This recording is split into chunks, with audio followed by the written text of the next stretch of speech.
amis du laboratoire des nouveaux médias du théâtre Alexandrinsky. Bonsoir. Je suis ravi de dire quelques mots d'introduction à cette troisième partie du cycle de rencontres avec des artistes contemporains, ce cycle se nommant Curse of Knowledge. Alors, pour rappel, ce cycle a été initié par Anton Yarontov, que je salue, qui est directeur artistique du laboratoire des nouveaux médias du théâtre Alexandrinsky. Et donc, c'est à son initiative qui a été créé ce cycle de rencontres suite à la participation d'Anton à la biennale des imaginaires numériques intitulée Chronique.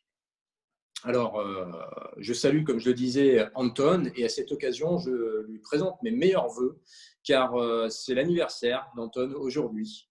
Donc, cher Anton, je vous souhaite de la part de tout l'Institut français de Russie et de ma part personnelle, une formidable année 2021, qu'elle comble tous vos projets, tous vos vœux et tous nos projets communs aussi. Et si possible en présentiel. Ceci étant dit, pour son anniversaire, Anton a décidé d'organiser une rencontre avec un célèbre artiste que beaucoup d'entre vous connaissent déjà, Andrei Barteniev. Andrei, bonjour. C'est un grand honneur de vous avoir parmi nous pour ce cycle Curse of Knowledge, pour la poursuite de ce cycle. Merci beaucoup d'avoir eu ce plaisir et cette envie de faire ce cycle avec nous. Alors, comme je le disais, Andrei Barteniev est bien connu, c'est un artiste de renommée internationale dont le nom est presque devenu synonyme de fête. Fête des couleurs, des images, des sentiments, que je dis encore.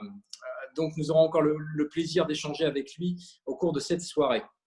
Andrei est auteur de performances féeriques qui ont eu lieu dans des lieux extrêmement prestigieux tels que le Royal Festival Hall Victoria et Albert Museum à Londres, la galerie Tretiakov à Moscou et également le Watermill Center de Robert Wilson à New York. En 2010, Andrei Barteniev a participé au festival du Centre Pompidou à l'Ermitage, qui était un événement phare de l'année France-Russie. Voilà, j'ai terminé mes quelques mots d'introduction. Je cède la parole à Anton et Andrei et je souhaite à tous une excellente soirée. Merci beaucoup, Pascal. Merci beaucoup pour vos meilleurs vœux. À l'occasion de mon anniversaire, je suis bien sûr très heureux que mon anniversaire coïncide dans notre rencontre, puisque, bien sûr, je suis heureux de passer cet anniversaire avec des amis. Donc, je suis très content qu'on ait pu lancer ce projet. Je suis très content de constater qu'il ait trouvé le soutien de plusieurs spectateurs et du public.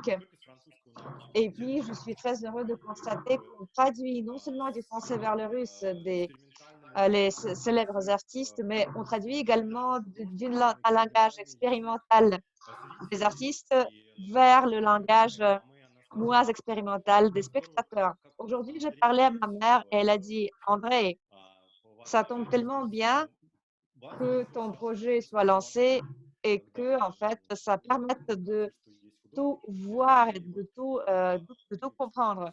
C'est vraiment bien quand les artistes assurent une communication avec leur public. D'autant plus quand cette communication est compréhensible, quand on met des choses dans le contexte. Donc, je suis très heureux d'être parmi vous aujourd'hui. On m'écrit beaucoup sur ce projet et je suis très reconnaissant à ceux… Ah, je vois les fleurs. Joyeux anniversaire, Anton. Super, merci. Si les fleurs avaient pu parler, elles auraient prononcé les meilleurs vœux à l'occasion de ton anniversaire, à l'occasion de ce public talk et à l'occasion de notre projet en général. Mais malheureusement, les fleurs ne savent que faire ça. Mais bientôt, ils auront fait pousser des jambes et des pieds pour fuir. Vous vous rappelez de cette discussion? Bon, je suis très content et très heureux et hormis les commentaires avec les meilleurs vœux pour mon anniversaire, on sera très reconnaissant à vous, cher public, de nous présenter votre critique, de soumettre vos commentaires d'ordre critique, des questions, etc., etc. Donc, tout ceci est le bienvenu. En plus, aujourd'hui, on essaie un nouveau format qui est la nouvelle scène du théâtre Alexandrinsky en présentiel. Donc, à part d'être en ligne, on est également en format hybride ou post en ligne. Ça veut dire que les spectateurs sont en présentiel à nous regarder sur leur grand écran. Donc, et ensuite, après notre Zoom, ils auront l'honneur de regarder la projection spéciale de la performance d'André. Je crois qu'André lui-même n'a pas vu cette performance sur l'écran. Peut-être. Bon, on commence peut-être. Je suis très reconnaissant à vous, Pascal, d'avoir soutenu ce beau projet, cette belle initiative qui a été lancée par notre héros d'aujourd'hui, Anton. Encore une fois, un joyeux anniversaire à toi. Et ce que je voudrais dire, c'est que, bon, j'ai pas allumé en fait l'interprétation, donc je vous ai écouté en français sans traduction vers le russe. Je connais pas le français, je parle pas français, mais j'avais tellement plaisir de vous écouter en français. J'ai reconnu quelques mots tels que Barthénève, Ermitage. Je me rappelle en fait cette performance dans la salle de bal à l'Ermitage. Et puis, je me rappelle de ce programme conjoint avec le Centre Pompidou et l'Ermitage. Et j'ai en fait fait une performance dont j'ai oublié le nom. Ah, c'était la performance qui s'appelait Les bulles de l'espoir. Et donc, ce qui est curieux, c'est que la performance avait un épigraphe, avait des mots d'introduction. Donc, dans cette grande salle de bal que vous connaissez peut-être suite au film de Alexandre Sokourov, Kovtcheg, l'Arc. Donc, il a été tourné dans cette salle.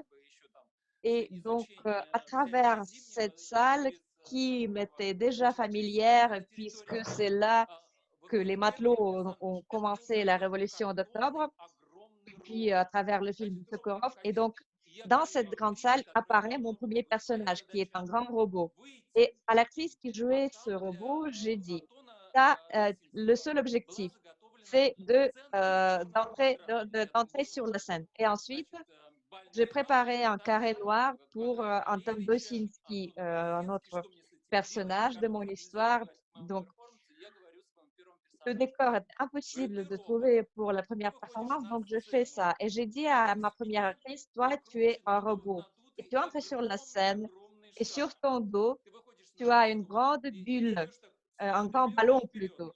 Et donc, toi, tu rentres sur la scène, ensuite tu marches, tu avances, et puis tu euh, piétines et tu titubes sur le carré noir de Malevich, ensuite tu tombes, et puis tu restes allongé avant qu'on ne te euh, retrouve une heure et demie après. Donc, voilà, c'est ton seul objectif.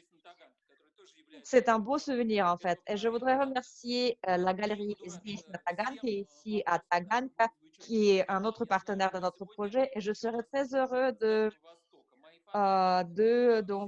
répondre aux questions provenant du public, qui est ici avec nous en présentiel et aussi en ligne. Parce que je sais que à l'extrême-orient de la Russie, on nous regarde aussi. André, vous avez dit on commence il y a 10 minutes. Est-ce qu'on commence vraiment?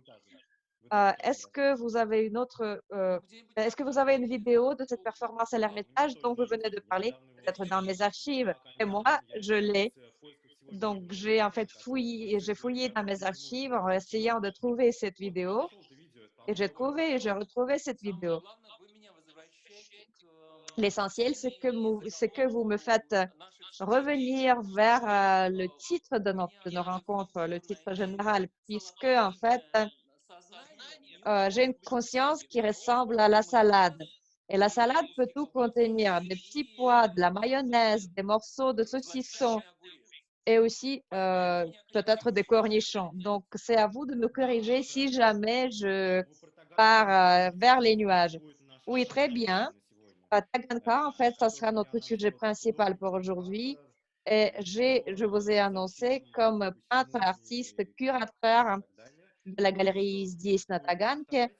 Et donc, peut-être le sujet que vous venez de mentionner, ça sera notre deuxième sujet. Et encore une fois, j'ai votre vidéo que Xenia m'a envoyée. Je voudrais que vous parliez un tout petit peu de ces vidéos. Cependant, le début que j'ai prévu, c'est votre hivernage. Le sujet, c'est votre hivernage dans un pays ensoleillé. Mais bon, Anton, est-ce qu'on va montrer quelque chose avant que je commence mon récit ou bien je commence tout de suite mon récit? Bon, on peut montrer Eliane. Là, on a une vidéo provenant du loft étagie, les étages. Je crois qu'on l'a déjà montré il y a très longtemps, en 2009 ou peut-être en 2007. Si, c'était en 2009, puisque je me souviens très bien que c'était 2009, puisque directement après votre exposition, on est allé au découpage. Et au découpage, vous étiez déjà avec un extraterrestre. Et j'ai la vidéo qui montre comment vous chargiez cet extraterrestre dans le train et comment vous le débaliez. Alors, est-ce qu'on montre la vidéo? Oui, s'il vous plaît, chers collègues, pourriez-vous nous montrer la vidéo qui s'appelle Electric Alien? Et ensuite, avec André, on va vous faire découvrir ce que c'est. А у нас звук есть у видео, или я могу параллельно Est-ce qu'on рассказывать? a le son dans la vidéo ou bien je peux parler en parallèle?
Друзья, я хочу прокомментировать то, что вы Chers видели. amis, je voudrais commenter ce que vous venez de voir et je voudrais encore une fois saluer le public qui est maintenant au théâtre Alexandrinsky, qui nous regarde en présentiel.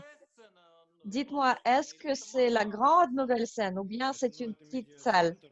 C'est le centre des médias de la nouvelle scène du théâtre Alexandrinsky. C'est pas là où Madame Kuryakine a organisé le festival Kuryakine qui a fait scandale quand les artistes pétersbourgeois nous ont battus, non?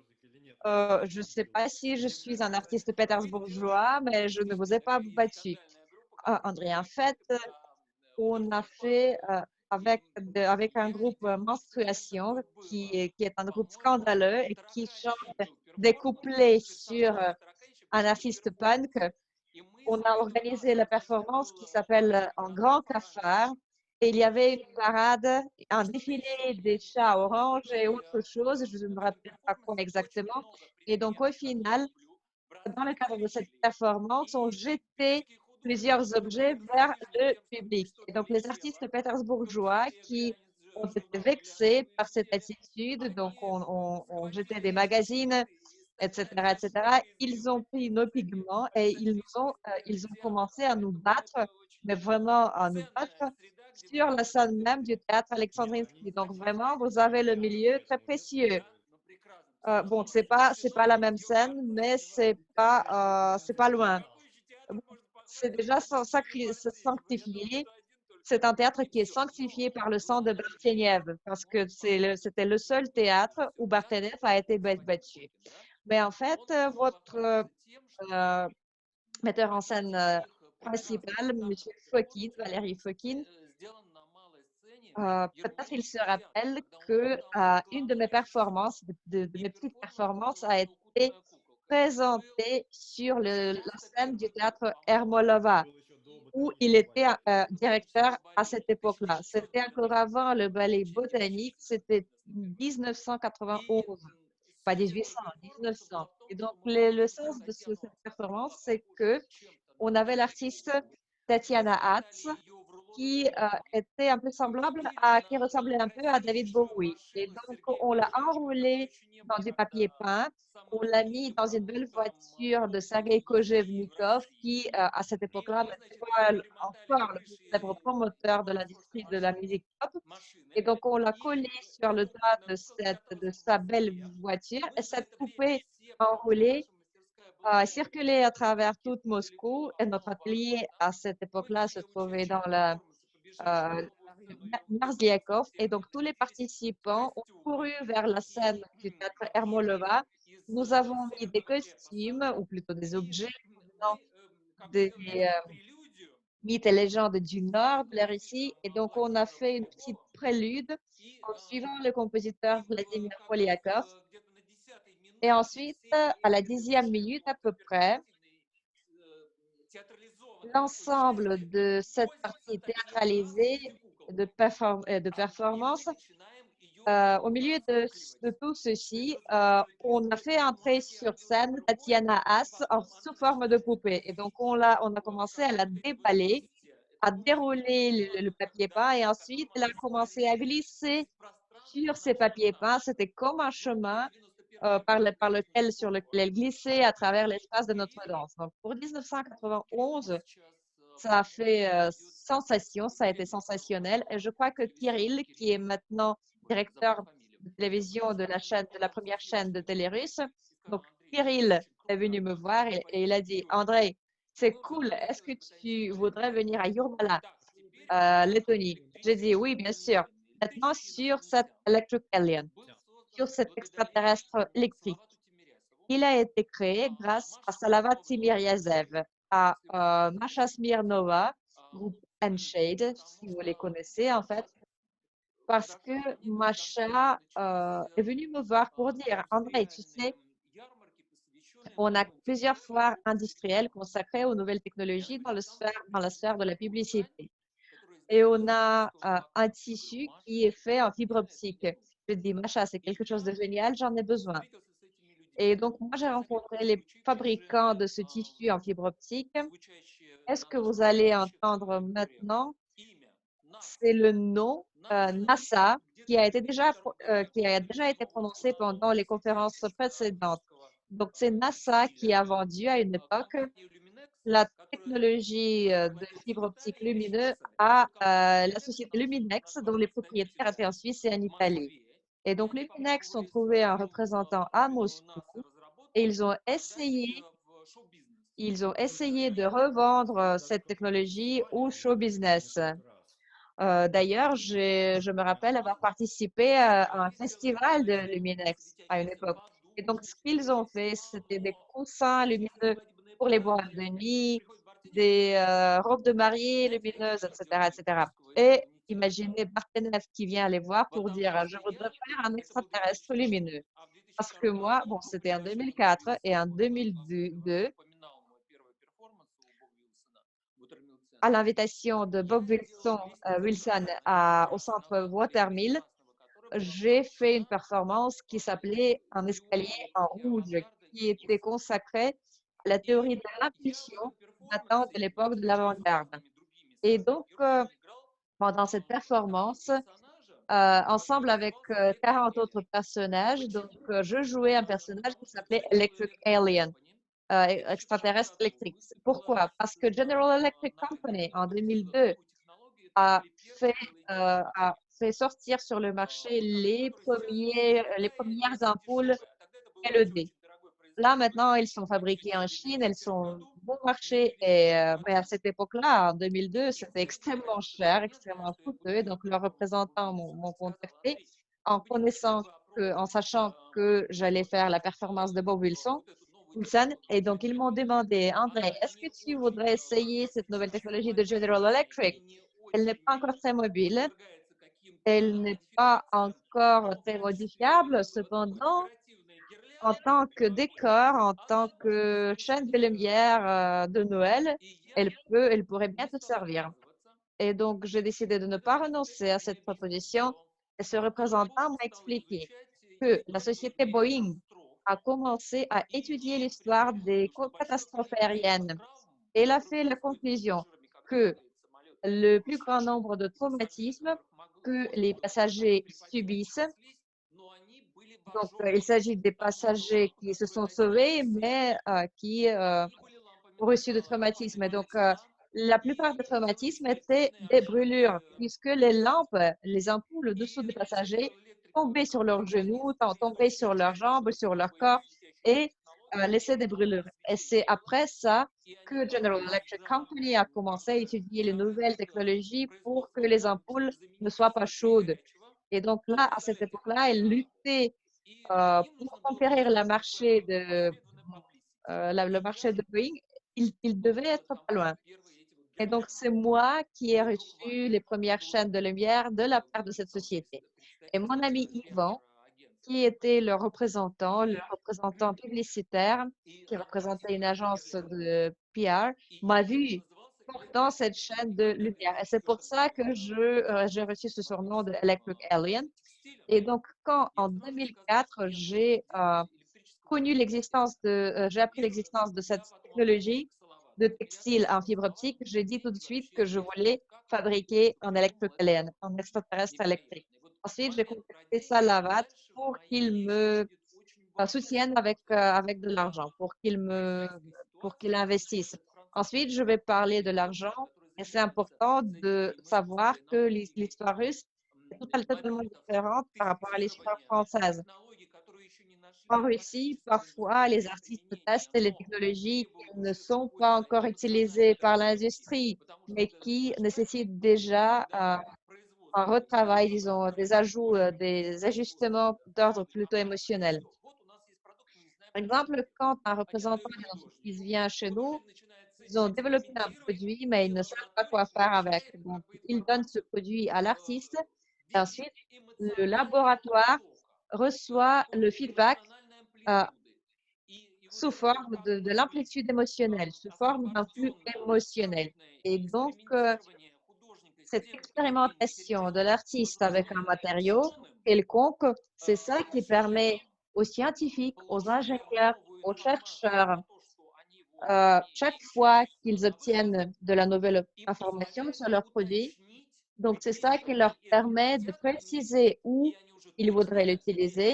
Et donc, après ça, et en plus, ils savent aussi où ils ne veulent pas l'utiliser, ce qui est très important aussi. Et quand on se dit qu'on ne veut pas être dans une zone avec ce produit, dans un territoire avec ce produit, ça fait déjà 50% de succès. Bon, Salavat m'a répondu, OK, partenaire, on le fait. Alors, toi, tu fais 3 figures d'extraterrestres électriques. Une pour toi, une pour moi et une pour mon ami Sergei. Et on fait la performance ensemble. J'ai dit, OK, on commence par une seule sculpture, puisque ça prend 3 mois de fabriquer ces sculptures. Donc, au final, ce qui s'est produit, c'est que la dame qui savait faire ces sculptures, elle a quitté le Caucase du Nord, elle a déménagé И она попала каким-то à чудом. Moscou avec sa famille. Et donc, elle essayait de trouver un emploi. Et par un miracle, peut-être, elle s'est retrouvée dans la société Luminex et elle a commencé son expérimentation avec moi. On a fait des prototypes. Moi, je marchais, je les portais, je marchais avec, je les mettais sur la tête. Donc, on regardait comment ça serait. Et en 2004, je suis venue à un festival britannique très célèbre qui s'appelle le Miss de l'univers alternative. Et donc, aujourd'hui, c'est moi qui est la Miss de l'univers alternative et l'année prochaine, moi, je vais transférer mes palmiers au candidat suivant. Donc, le final de la compétition aura lieu dans le théâtre du Globe, le Globe à Londres. Et en 2004, ça a lieu à l'hippodrome, au théâtre, à la scène qui s'appelle l'hippodrome à Leicester Square. Et en fait, c'est un endroit historique puisqu'il a abrité plusieurs événements de grande ampleur britanniques et américains. Donc, plusieurs stars se sont produits sur ce site de l'hippodrome. Donc, moi, j'ai décidé d'y organiser la première de mon Electric Alien. Quand on faisait la répétition, j'ai dit il faut que toute la salle soit plongée dans l'obscurité, au plus de lumière. Les organisateurs ont dit c'est très compliqué puisque on a des signalisations lumineuses anti-incendie, etc., etc. Donc, c'est presque impossible d'obtenir de l'obscurité dans le théâtre. Oui, c'est vrai, les panneaux de sécurité, ils ne peuvent pas être éteints. Mais bon, les panneaux de sécurité, ça ne me gênait pas. Je voulais que toute la lumière de la salle soit éteinte. Mais ils ont dit, OK, on fera exception pour toi parce qu'on te connaît depuis longtemps. Ils ont fait. Et donc, je pense que c'était l'obscurité complète. Moi, j'ai fait ma programmation. Et en plus, là, il y avait un escalier assez difficile. Et les gardiens, des gars robustes avec leur veste noire. Et donc, je leur ai dit, vous devez me prendre par les coudes pour me sortir sur la scène, puisque vous travaillez dans cet espace, vous connaissez le nombre d'échelles, donc de pas d'escalier, donc vous ne pouvez pas vous tromper. Et donc, la salle se plonge dans l'obscurité. Ils me prennent par les coudes et dans ma manche droite, j'ai le bouton d'allumage de cette électroquélène, de cet extraterrestre lumineux électrique. Et donc, quand j'ai appuyé sur ce bouton, ça a fait vraiment une impression superbe puisque l'électrique alien dans l'obscurité totale s'est allumé et la salle, le public a dit ah super. Bon, j'ai pas pris la première place, c'était Fedor Dodonov et Eric Simonian qui ont pris la première place, mais la Russie quand même, elle a été dans l'avant-garde de cette compétition et de ce festival. Et quand on a continué cette performance dans le loft avec Oleg Makarov et d'autres collègues, j'ai pensé que peut-être l'effet de l'apparition de cet extraterrestre électrique à Londres, c'était une explosion qui n'a duré qu'une seconde. Donc, l'attention des spectateurs a été captée pour une seconde. Mais ensuite, c'était quoi? Et ensuite, je ne savais pas quoi faire. Donc, j'ai bougé un peu. Ensuite, j'ai tout éteint. Et tout éteint, c'était l'obscurité complète de nouveau. Et on m'a retiré donc de la scène, du site. Et pour la deuxième fois, on a réfléchi un peu mieux. Et donc, l'objectif suprême de cette performance était comme suit. On a divisé l'ensemble du site en plusieurs zones sonores.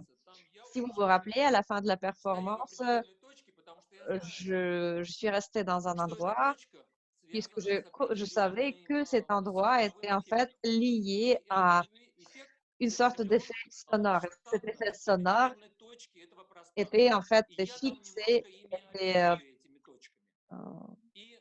lié à ce point concret, à ce point précis de l'espace. Donc, l'objectif suprême de cette performance, c'était de ne pas faire une performance live, mais plutôt de faire une performance sur l'écran. En plus, on avait un streaming de l'artiste autrichienne. Si, si tu te rappelles, Antoine, oui, c'était le programme qui s'appelait Double Life. Ah oui, justement, je me rappelle, il y avait des avatars, il y avait des extraterrestres qui marchaient sur la scène. Oui, oui, justement, puisque tout le monde était passionné par la création de leur avatar à cette époque-là. Et donc, on a inventé ce programme Double Life et ça incluait une rencontre avec moi. Moi aussi, j'avais mon avatar. Et donc, ils ont regardé le streaming de cette performance. Tous les avatars se réunissaient dans un endroit pour regarder la retransmission de la performance avec moi, Anton et le petit Yasha, qui était mon petit extraterrestre. Donc, notre objectif suprême, c'était d'assurer, de vous procurer une sorte d'impressionnisme électrique que vous avez observé sur l'écran. Donc, c'était un impressionnisme où, au lieu du pinceau, vous aviez le corps du performateur, de celui qui performait, de l'artiste. Donc, c'était le corps qui servait de pinceau pour créer un panneau impressionniste. Donc, pour moi, quand je créais cet extraterrestre électrique, j'avais un autre objectif, une sorte de jeu intérieur. Je voulais briser le mythe de Cheburashka, le personnage des dessins animés russes. Je voulais créer un personnage un peu maladroit et très attrayant, mais avec une petite décharge électrique à l'intérieur. Je ne sais pas si Cheburashka est vraiment connu en France. Je ne sais pas comment les interprètes vont se débrouiller. Peut-être les interprètes doivent agir à travers le japonais, puisqu'au Japon, Cheburashka est un personnage très célèbre à faire pleurer tout le monde. Oui, oui, justement, je me rappelle de cette version et je me rappelle de la musique aussi de cette version japonaise. C'était génial et je peux dire que avec Alexandre Bakromov, on a testé justement ce dessin animé sur Cheburashka. Il avait 18 mois à cette époque-là, le fils d'Alexandre Bakromov, et depuis, il dort avec un Cheburashka un peu louche, puisqu'il a compris que c'était plus qu'un jouet, c'était quelque chose d'animé. Je me rappelle que ma première performance en 2005 ou en 2006 était également consacrée à Cheburashka, et ceci avec la musique de Martynov, qui a écrit d'ailleurs un de mes thèmes musicaux préférés pour le film Stalker de Tarkovsky. Je crois que c'était Artemiev, pas Martynov, mais Martynov, très célèbre aussi. C'était la danse de Kali Yuga, justement, où il était en train d'être assis à son piano pendant 54 minutes à jouer une seule note. Et moi, je projetais le Cheburashka. Et Andrei Bartenev peignait ce Cheburashka en temps réel.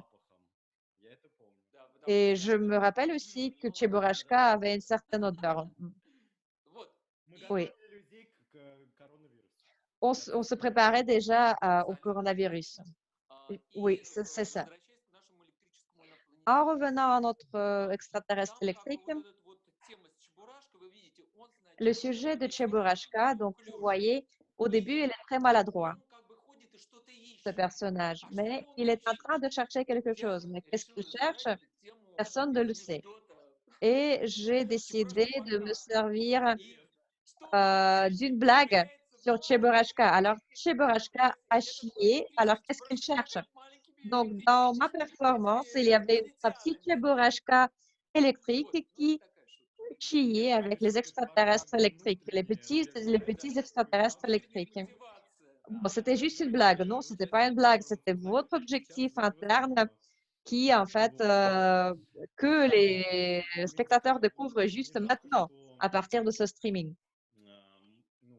Ce que je regrette, bon, je suis très content que nous l'ayons fait.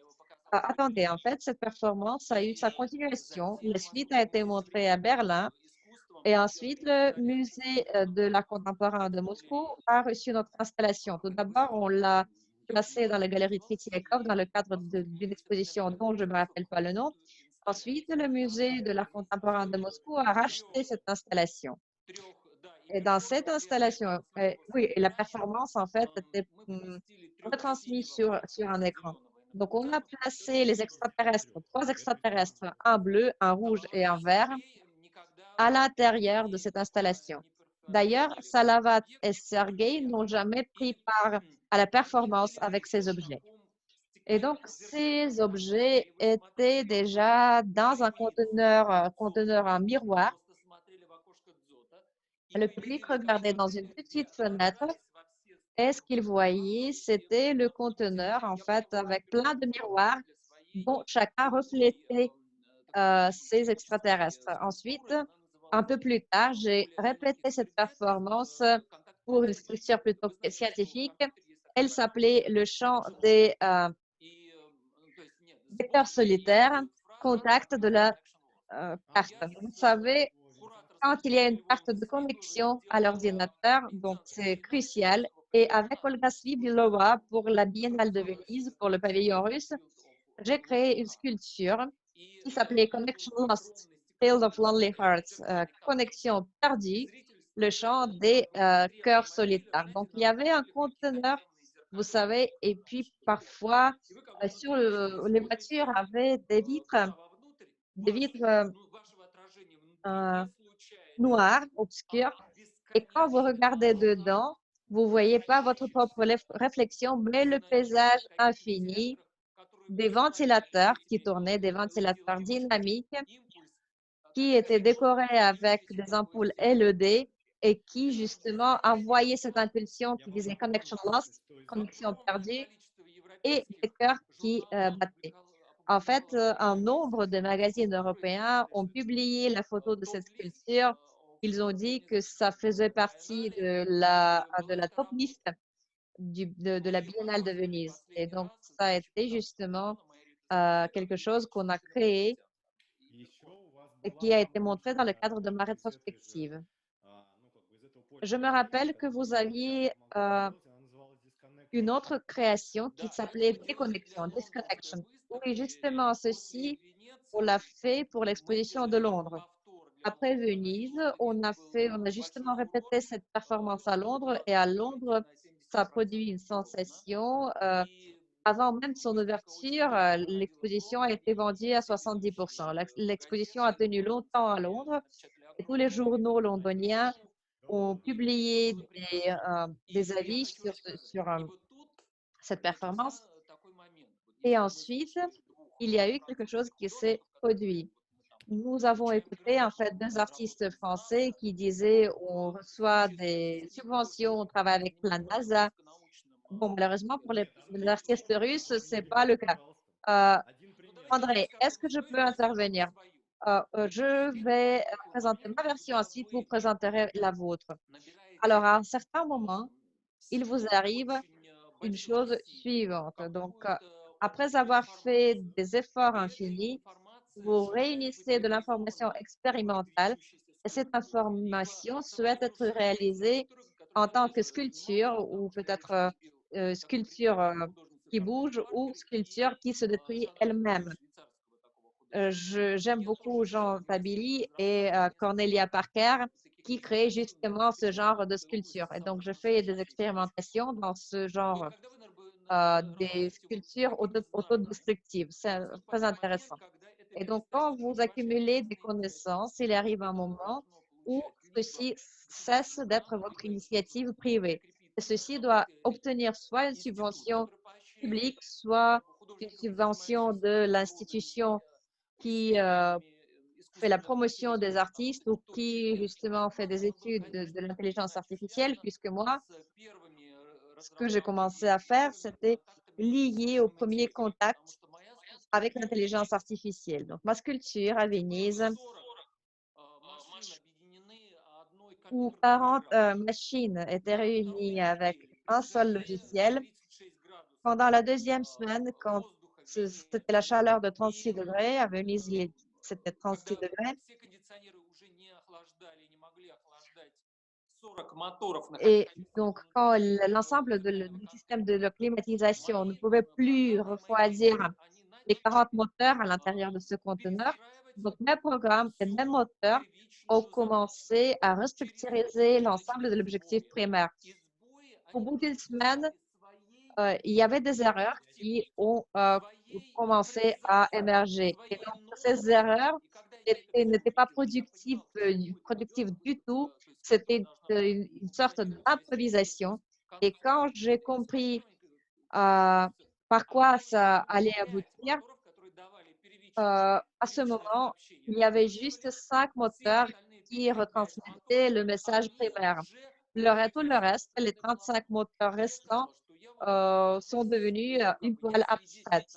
Et donc, j'ai dit que j'étais témoin euh, de l'événement qui fait du mécanisme le co-auteur de l'exposition. Bon, le mécanisme, même plus, au lieu du co-auteur, le mécanisme en devenait l'auteur plénipotentaire. Et donc, si vous suivez l'évolution de l'art qui est liée aux nouvelles technologies, en général, vous verrez que chaque mois, ce sont les nouvelles découvertes, ce sont les nouvelles découvertes dans le champ des projets d'innovation, des projets innovants qui changent notre point de vue sur l'art contemporain et qui changent notre point de vue sur le jeu collectif du créateur. Et ceci était complété par le deuxième processus. Vous connaissez bien sûr Anish Kapoor, Damien Hirst, Jeff Koons, avec qui j'ai fait connaissance à New York et avec Anish Kapoor à Londres. Donc, imaginez maintenant ces créateurs. Vers la fin des années 90, ils ont développé quelque chose de technologique qui était lié à la production de l'art. Donc, ils ont transformé leur nom en nom des hauts couturiers, par exemple. Ils sont devenus les Christian Lacroix, les Yves Saint-Laurent de l'art. Parce que si vous regardez les technologies de la production de leurs objets, vous verrez que c'était toute une production qui nécessite entre 100 et 500 personnes. Je ne sais pas combien de personnes sont employées maintenant par ces créateurs, mais à une certaine époque, à Tate Modern, par exemple, quand ils créaient les installations à Tate Modern ou à Miami, il employait 5000 personnes. Donc, vous devez comprendre que ces installations et ces performances sont le fruit d'une production industrielle. Donc, le peintre n'est plus un artisan. Il est juste un gestionnaire, un marketologue. D'ailleurs, il y a un film brillant de la BBC sur Anish Kapoor. Regardez-le. Vous verrez comment il explique pourquoi il l'a fait, pourquoi il a intégré les robots dans la production de ces objets, pourquoi les canons mécaniques finissent par tirer. Et vous verrez que devant vous, il y a quelqu'un qui est un producteur qui a le plan saisonnier de la production des objets d'art. Imaginez donc, ils étaient innovateurs dans la sphère de la production des objets d'art. Et à partir des années 2000, il y a les nouvelles technologies qui émergent et qui commencent à s'intégrer à l'art. Et donc, eux, ils commencent tout de suite à intégrer ces technologies dans leur art. Regardez les dernières installations de Jeff Koons, regardez les projets géniaux de Damien Hirst, où les sculptures sont préservées sous l'eau, etc., etc. Donc, bien sûr, vous verrez que ceci est le résultat de la prise de conscience du fait que les différents domaines de la science peuvent vous aider à créer les nouvelles découvertes émotionnelles. Donc, vers l'année 2006 et 2008, j'ai atteint un pic qui consistait à comprendre que je n'étais plus un artisan et que je devais passer à la fabrication à l'échelle industrielle. Mais malheureusement, ceci n'a pas eu lieu. Je réalisais mes projets sous forme de modeling 3D, de sculpture. Et vers 2015, grâce à Capital Group, j'ai réalisé en fait une de mes sculptures euh, modelées avant qui s'appelle Облепиха. C'est un fruit rouge russe qui pousse en Russie. Et donc, cette sculpture se trouve maintenant, fait partie maintenant de la collection de Frank Capital Stella. Group. Euh, il se trouve près de Hans Stella, de ses travaux et des travaux aussi d'autres artistes.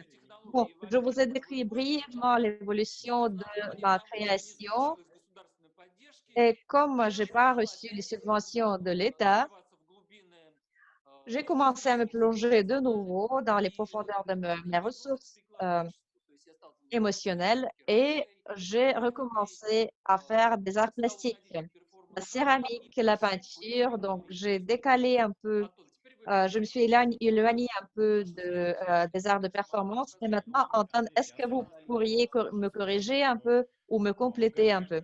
Bon, en fait, André, j'ai eu un grand plaisir à vous écouter puisque on a travaillé ensemble à une multitude de projets conjoints. Mais pour moi, en premier lieu, c'est un plaisir. Pour moi aussi, c'est réciproque. Bon, je suis en fait très content qu'on ait pu revenir vers cette histoire conjointe. D'ailleurs, on a fait une animation très audacieuse pour mon exposition à la Bibliothèque royale de Copenhague. Est-ce que vous avez une vidéo sur cette projection? Est-ce que vous l'avez?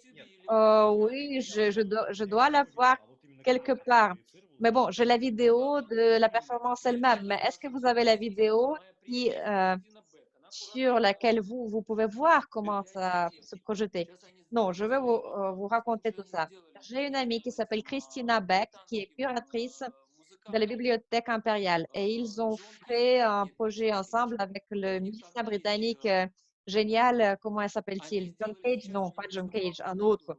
Et donc, ils ont fait une exposition ensemble, une grande exposition à cette Bibliothèque royale de Copenhague. Donc, cette Christina Beck m'a invitée en disant à André, on voudrait faire une exposition présentant euh,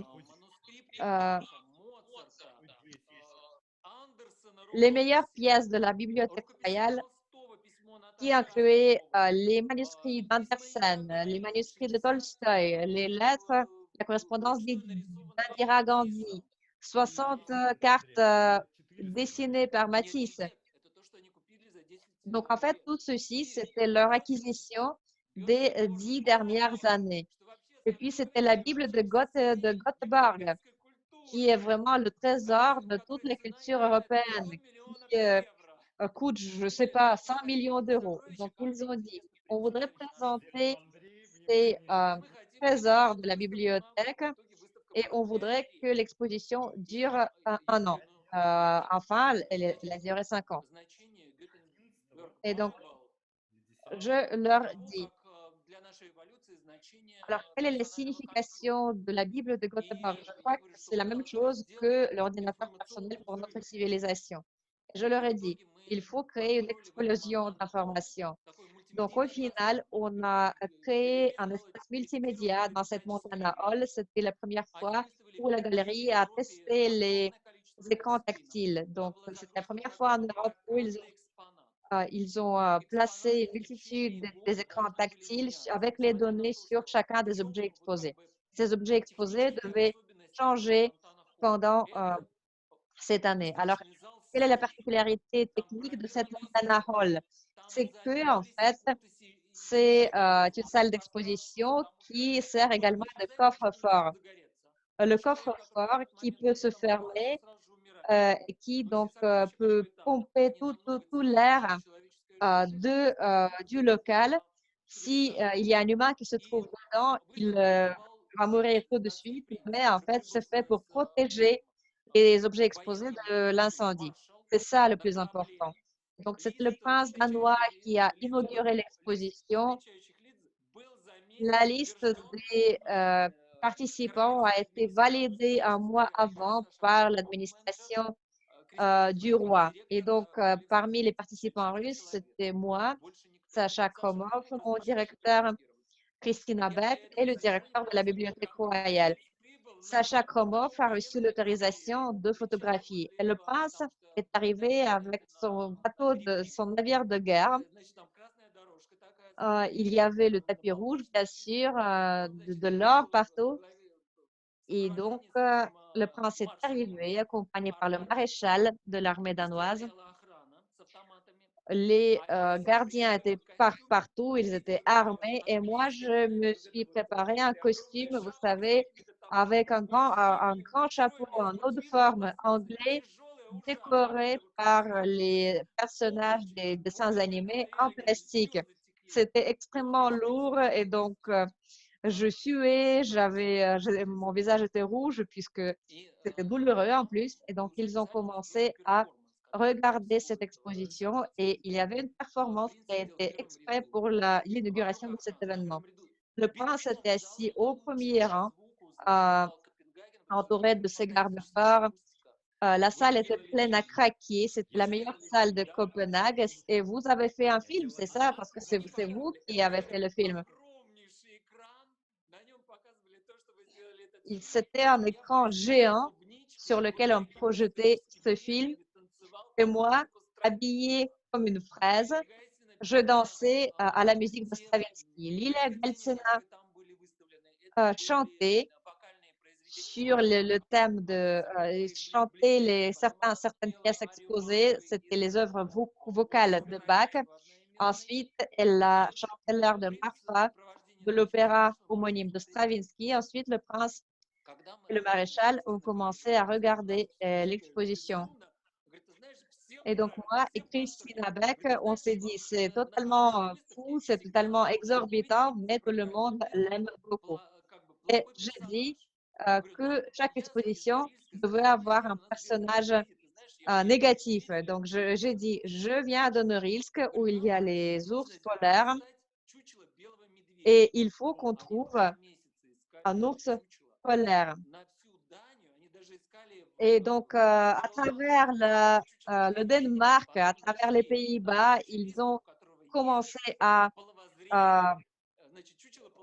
chercher cet animal empaillé, l'ours polaire empaillé.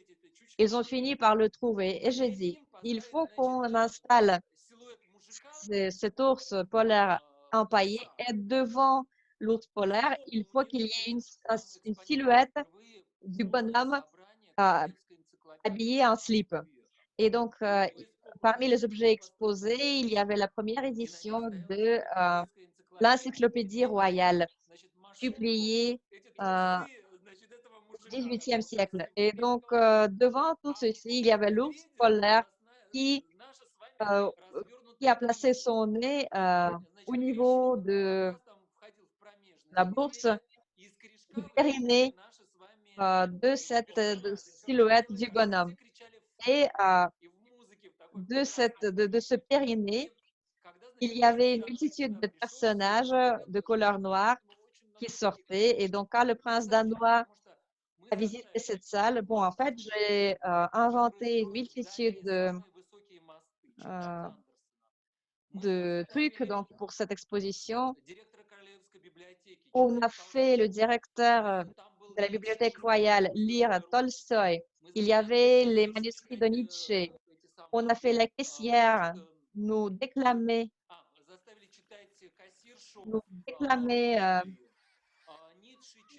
la Bible. Nietzsche était lu par les écoliers. Et donc, le prince, quand on a lancé la vidéo et ensuite, en montrant du doigt cet ours empaillé avec un livre dans son cul, il m'a dit, bon, j'ai compris que les Russes avaient le sens de l'humour. Ça veut dire qu'on va trouver un langage commun. А, вот, это вот самое то оно, которое транслировалось на ту самую книгу, вышеописанную. Justement, c'est la vidéo qui nous montre le livre. Une autre histoire, c'était quand je Туда finalisais приехал сейф l'installation de с такими l'exposition dans la полками même salle. горизонтальными, в котором были выставлены Il y avait рукописи des étagères horizontales одного короля, exposant les manuscrits d'un roi du XVIe siècle qui a vécu toute sa vie en prison, puisque le roi actuel, le roi de cette époque, voulait occuper le trône et dès qu'il s'est marié avec la sœur du roi actuel, il a été placé en prison. Il était un grand philosophe danois et donc l'ensemble de ses manuscrits devait être exposé avec mes travaux à côté et avec les manuscrits de Mozart. Et donc, j'ai planifié les différents moyens d'intégrer ce coffre-fort dans cet espace. Et il y avait une visite guidée pour un groupe d'Américaines riches. Ils ont regardé cette exposition, les trésors de la Bibliothèque royale.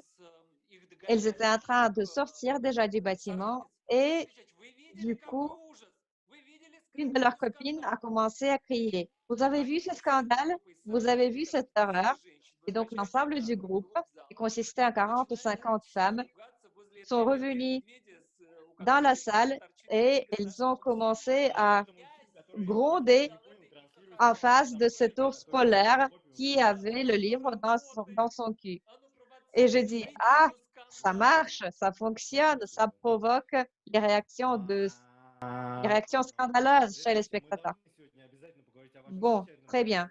On doit également parler de votre beau projet dans la galerie Здесь на Таганке, mais avant, je voudrais... Mais avant ceci, je devrais finaliser votre idée sur le financement des projets. Donc, André nous a raconté l'histoire de l'extraterrestre. Peut-être un jour, je raconterai mon histoire personnelle. Ah oui, parce qu'un jour, on va changer. Vous serez le personnage principal et moi, je vous poserai des questions. Ah oui, c'est une bonne idée. Ce que je voudrais dire, c'est que André est en train de préparer une belle exposition consacrée aux techniques de découpage et au collage. La curatrice est Katia Bochevar. Et puis, ça présentera une sculpture cinétique. André a également animé des ateliers qui réunissaient les danseuses, les chorégraphes et les collégistes également. Donc, elle faisait des pauses pour que tous puissent faire du découpage sur leur silhouette. Donc, André était bien occupé et Anton et Oleg étaient en train de programmer les performances.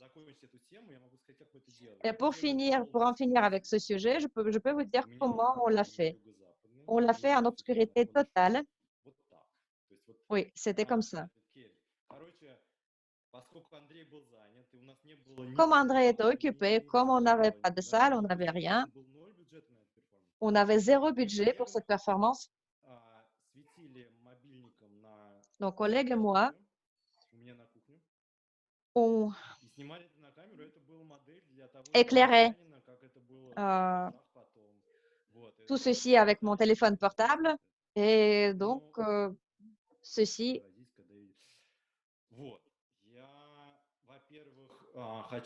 Ceci a été un projet excellent. Et ce que je voudrais dire, c'est que André est digne d'un feuilleton, d'une série consacrée à lui seul. Sur les séries, Hollywood a lancé une nouvelle série sur l'extraterrestre qui est tombé sur la planète Terre avec la mission de détruire l'humanité. Mais comme il se retrouvait dans une petite ville provinciale, donc pour se transformer en humanoïde,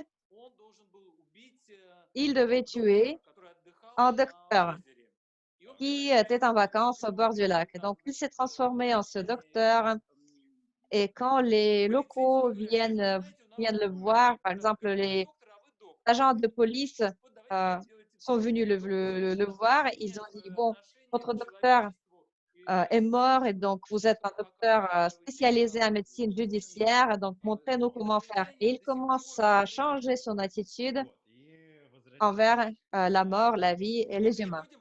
Donc, ça veut dire que les extraterrestres sont toujours populaires.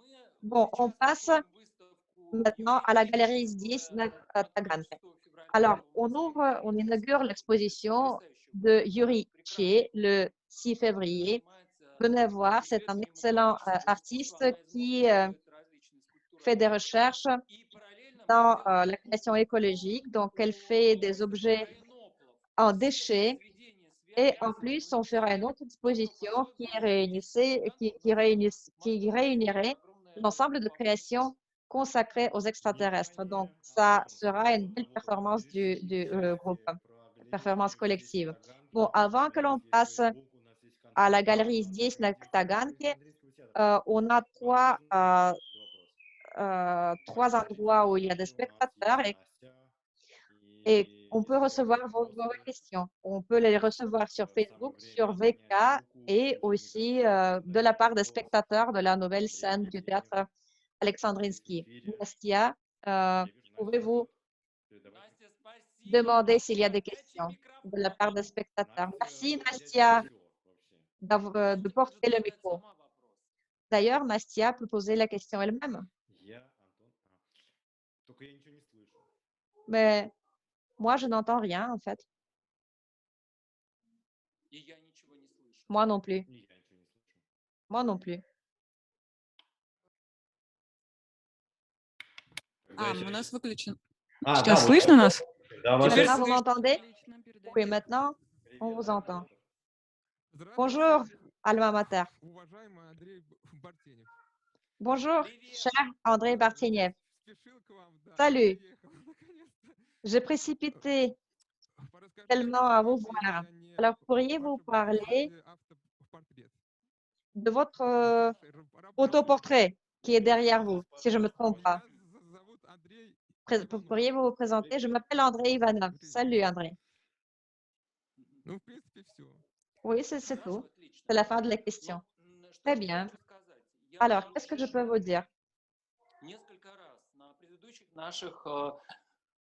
Plusieurs fois, pendant nos conférences Zoom, je vous ai dit que notre public est très varié et qu'il y a plusieurs artistes qui sont au début de leur voie artistique. Et bien sûr, chaque artiste fait face à plusieurs problèmes, à plusieurs succès et à plusieurs échecs. Et je crois qu'on doit tous le prendre en compte pour ne pas juste parler des succès de tel ou tel artiste, mais aussi des méthodes et des moyens qu'il utilise pour arriver à un résultat. Donc, ce que j'ai dit, c'est que vers 2009, j'ai compris que je ne pouvais plus faire de l'art scientifique en Russie, qu'il fallait bien sûr changer ce vecteur, puisque avoir l'air non professionnel sur la scène mondiale, c'est privé de sens, puisque tous ceux qui font de l'art scientifique, qui sont au top de cette tendance, ils font de grands changements avec leurs découvertes et ils contribuent à l'évolution de l'art mondial. Et donc, pour ne pas traîner derrière le processus, je me suis dit que peut-être c'était plus honnête de faire de l'art appliqué. Et donc, en 2015, j'ai organisé une exposition très prometteuse et ensuite, je me suis demandé, alors, qu'est-ce que je peux faire après qui me donne des forces, mais qui me conserve, me préserve également ma curiosité, puisque pour un artiste, la curiosité envers la vie en général et envers ses propres talents, c'est une source d'énergie inépuisable.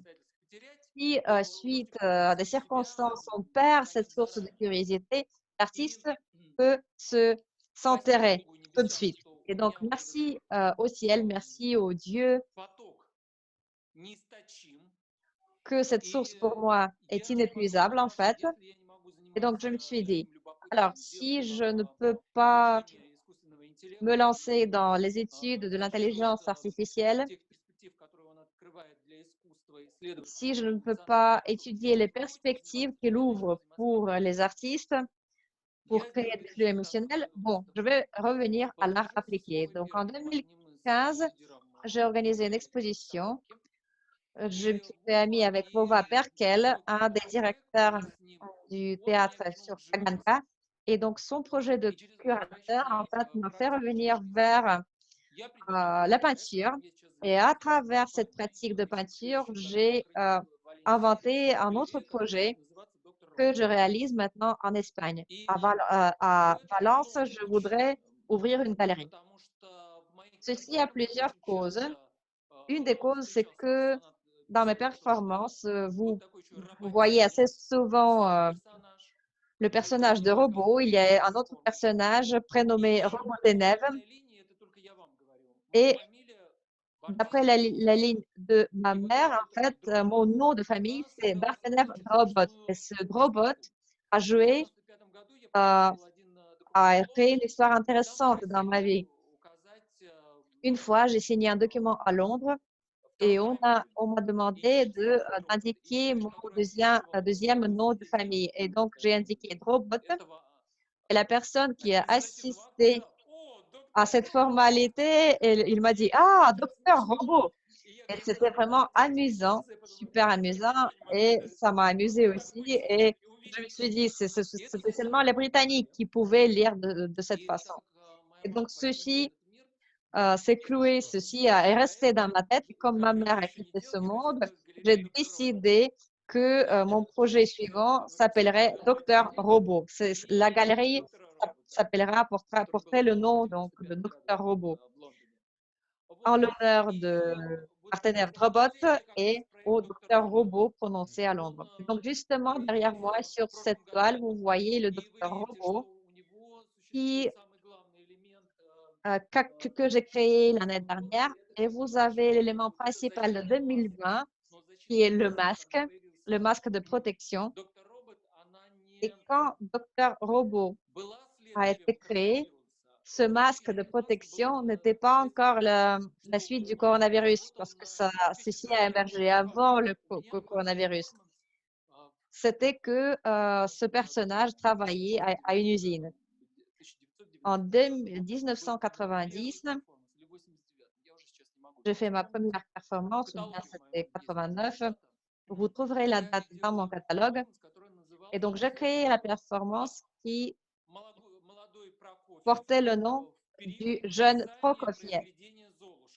Jeune Prokofiev lors de la création du Cendrillon. Et donc, je me suis retrouvée à l'usine de gravier. C'est quand en fait, on faisait du sable à partir des graviers. Et ce personnage, Docteur Robot, désolé, ce sont les appels téléphoniques qui me font disparaître régulièrement. Alors, ce Docteur Robot est un travailleur acharné. Encore des appels. Il est un travailleur de l'usine de gravier. Alors, j'ai tout dit sur le docteur Robot et donc l'année prochaine, on verra la galerie à Valence sous ce nom. Est-ce qu'on peut passer à Taganka puisqu'on a une vidéo merveilleuse? Nastia nous dit qu'il y a une autre question des spectateurs de la nouvelle scène. Bonsoir. Salut. Bonsoir. Merci André pour ce récit passionnant et pour cette multitude d'histoires que vous avez partagées. Ma question est la suivante. dans vos histoires, il y a plusieurs noms de sociétés telles que General Electric. Ensuite, récemment, vous avez développé une étiquette pour les vins d'Abrao d'Urso. Et donc, cette occasion, j'ai une question. Alors, comment est-ce que les artistes interagissent avec le monde des marques d'entreprise, avec leurs limitations, les brand books?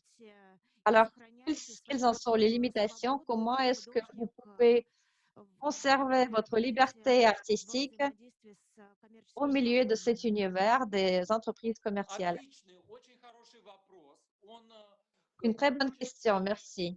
постоянно возникает Une question qui émerge в tout le контексте temps моей dans кураторской le работы contexte и de mon в travail de галерее здесь, на curateur, Таганке, dans le и contexte в мой de ma персональный galerie Здесь на ряд Таганке et dans le contexte московских художников, de mon patronage Перкина. de jeunes И artistes moscovites, y compris Vova я могу Perkin. сказать, что я Donc, je peux являюсь vous dire партнером que je такого suis le очень partenaire амбициозного и увлекательного для меня проекта. d'un Это projet Мир ambitieux Творческое et Содружество. passionnant Его qui s'appelle бюджетный запрос Миротворческое полагается на Содружество, Суздаль, и в la Москве будет представительство communauté pour la этого paix.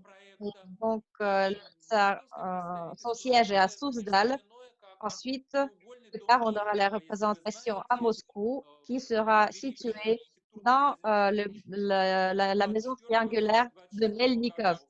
Это qui a été créée en первое здание, которое было построено 1923-26. Мельниковым. C'était le premier immeuble Такое вот à être не construit табачное par его павильон, Melnikov, à а part вот ses pavillons de основательное tabac. каменное здание, построенное в Quelque chose de Москве в solide, quelque chose en 80-х pierre, годах. Вот как раз qui a été construit à Moscou. московской резиденции Миры. Et donc, И, justement, c'était la résidence, конечно же, ça sera la в résidence контексте того, что я moscovite рассказал про du такие projet Mira. опыты, как Аниш Et Капур, donc, en Дмитрий tant Йорский, qu'artiste как qui такие coopère avec Anish Kapoor, avec оргдома, Hearst, конечно etc., же, такие художники avec должны les maisons ведут себя artistiques, disons les естественно, как grandes maisons коммерческие artistiques, бренды. bien И sûr, я ces очень artistes sont много obligés в своей жизни de faire работал, référence сделал aux с marques большими commerciales. компаниями. Moi, dans ma Один, vie, наверное, из самых таких fait решительных plusieurs проектов, который projets я avec les делал с sociétés commerciales. дизайнерами Un de ces Hublot projets, c'était компании, de я créer le делал design дизайн pour меча и Hublot. футляра для этого J'ai меча créé une керамического, glaive который et мы сделали на une, Суздальской керамической фабрике Дымова. un habit И de ce этот glaive. мяч, C'était он créé à l'usine de транспортирует céramique de мир. Dimov. Et Все donc, величайшие футболисты и c'était спортсмены, un все ballon. вот C'était un национальные ballon руководители et le были design de ce сфотографированы ballon. с Et этим ce мячом. ballon Были de сделаны foot граффити a fait le с tour du мячом в monde. этой матрешке. Il y avait des Были graffitis avec экспозиции l'image de и cette poupée огромные russe qui était инсталляции в placée Индонезии, sur ce когда ballon. Il y avait des какие-то installations просто en огромнейшие Indonésie. конструкции, откуда Ils ont créé des высыпать structures énormes выделанные мячи. В Хэротс было сделано вообще там в один qui период contenaient les целые ballons равнины, украшенные моими мячами. décorés par moi. À И Harrods, занимались à une футболом. certaine Было époque, leur невероятно vitrine эффектно. était Это был, конечно, complètement один из самых таких remplie de mes ballons. запоминающих для меня Et проектов, Maradona et потому d'autres что помимо footballeurs того, как бы я prenaient являюсь des photos devant ces известностью, ballons. еще при Et нем donc, и ça финансовый m'a успех. apporté de la И благодаря popularité, этому y compris un succès я financier. позволил себе иметь резиденцию в Et grâce à Испании, ce где я succès, je me suis живопись. procuré cette résidence en И Espagne, почему в où je fais de la Испании? peinture. Потому Pourquoi что en и Espagne? Дали, и Миро Parce que Dali писали, et что Miro в Испании исключительное écrivaient свечение солнца. qu'en Espagne, le Было так soleil много, brillait что d'une façon художник, который particulière. находится на территории Il y a Испании, tant de soleil que имеет l'artiste qui se единственную trouve en возможность Espagne очень a la долго заниматься possibilité живописью. naturelle Вы de знаете, что естественно euh, солнечное освещение, peindre оно pendant longtemps, совершенно puisque vous по-другому savez que la lumière заставляет de soleil работать naturelle краску. И тем самым produit un более effet tout à неожиданно fait вы formidable sur la peinture. создаете сочетание при C'est воздействии солнца. inattendu, Иначе mais при vous электрическом créez des свете. Вот когда combinaisons сейчас qui включили sont электрические лампы, вы видите уже plus большое количество intéressantes цветов. В эфире нет sous la никаких lumière цветов. А du до этого soleil было que sous la lumière естественное électrique. солнечное Là, свечение. maintenant, j'ai la lumière électrique. Вот Avant, давеча c'était la мой lumière товарищ naturelle du soleil. обратился ко мне. Он Une делал fois, дизайн j'ai été для contactée par un одного ami qui напитка. a Нарисовал огромное développé панно, une красивое décoration pour панно, un café. Donc, il где a на peint Белом un море, я grand не буду сейчас panneau. говорить ни имя, ни C'était au bord de фамилию, la mer Blanche. и Je ne veux pas это prononcer le nom ni касается le nom Абрау du Дюрсо café. тоже. Почему Et я ça рассказывал a des liens avec совпадение Abrao с Durso d'ailleurs. этикеткой 50-летия Абрау Дюрсо. Justement, je crée une étiquette pour le 150e anniversaire d'Abrao Durso. Merci d'ailleurs à Abrao Durso pour leur confiance. Avant, c'était les artistes que j'estime beaucoup qui avaient développé les étiquettes. Donc,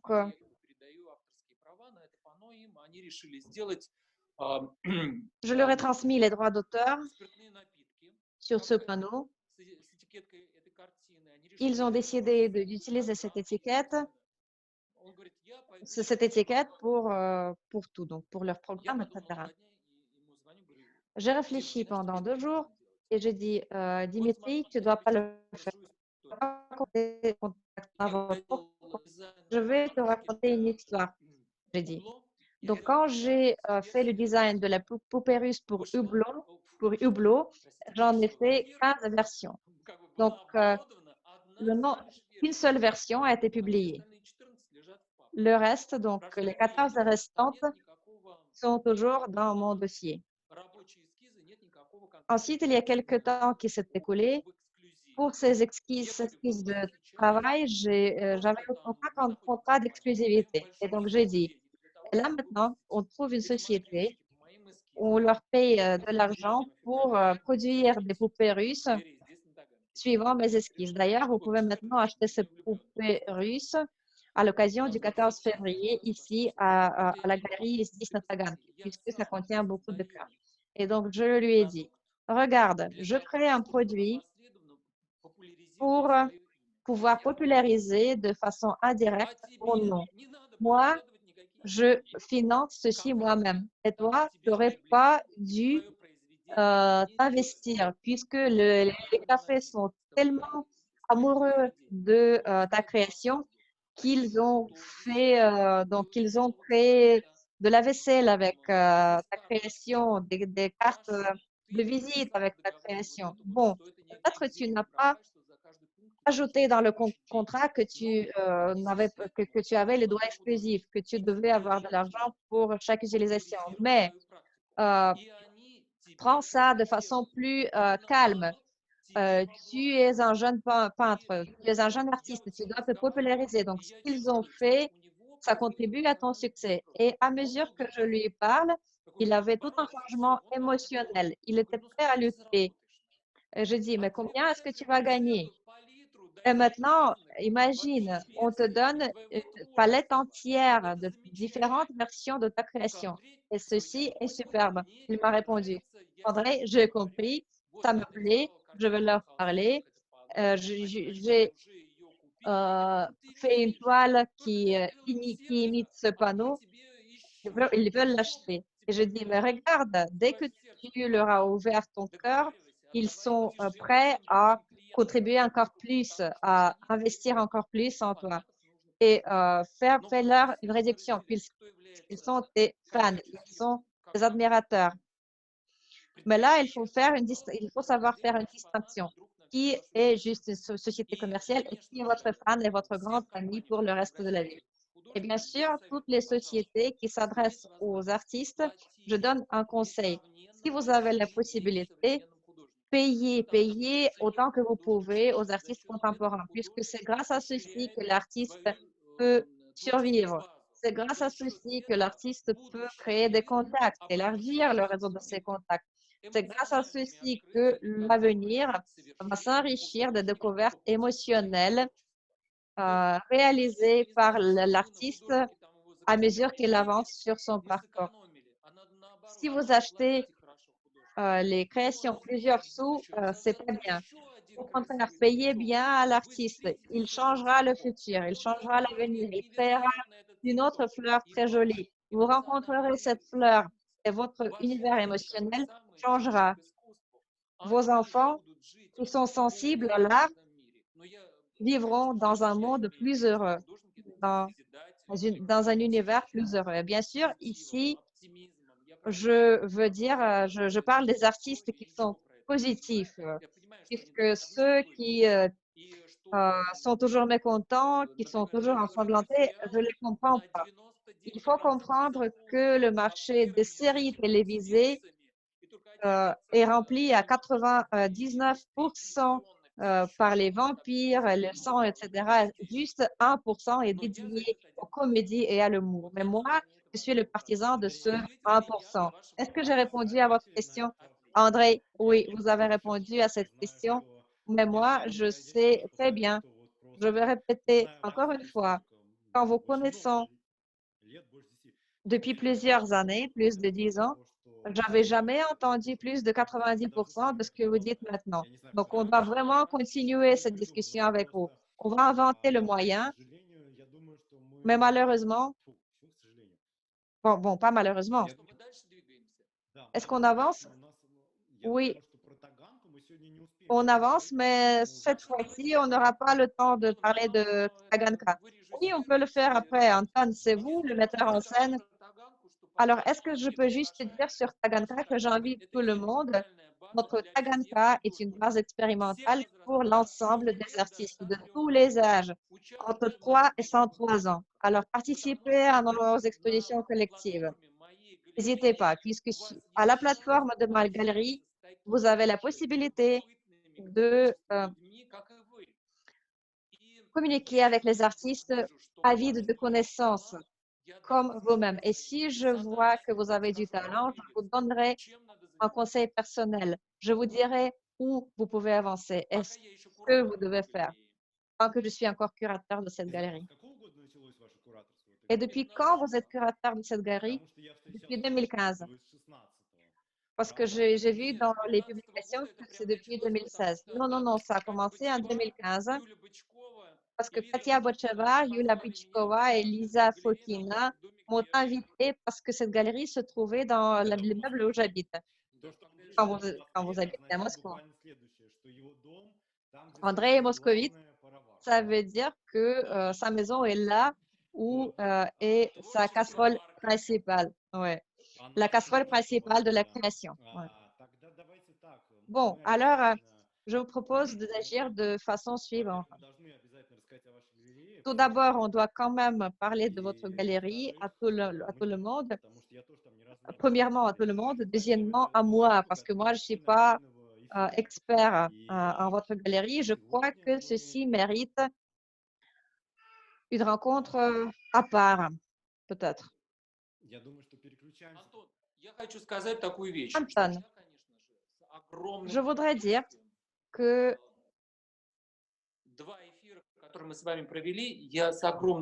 les deux rencontres qu'on a animées avec vous ont été un grand plaisir pour moi. J'ai tellement aimé observer les artistes français qui se lancent dans les recherches admirables en revoyant l'art là où il est très difficile de le trouver. Je n'ai jamais pensé que l'art pouvait être trouvé dans ces endroits-là. Donc, ceci est vraiment génial. Et c'est avec une grande admiration que je regarde les artistes qui se lancent vers les domaines inexplorés avant. J'ai un respect profond envers eux. Donc, si vous avez le courage de le faire, soyez ces pionniers, ces artistes pionniers, mais que la création soit à la base de votre travail. Si tout est mauvais autour de vous, mais si vous trouvez les forces de créer, c'est cela qui va surprendre, c'est cela qui que vous créerez du succès. D'ailleurs, j'ai plusieurs commentaires de ce genre qui disent qu'en fait, il y a beaucoup de choses qui se passent dans notre monde. Il y a des choses qu'on connaît, il y a des choses qu'on ne connaît pas. Par exemple, pendant notre premier Artist Talk, il y a eu une explosion à Madrid. Donc, chaque jour, il y a quelque chose qui arrive. Chaque jour, il y a quelque chose d'affreux qui arrive, de terrible.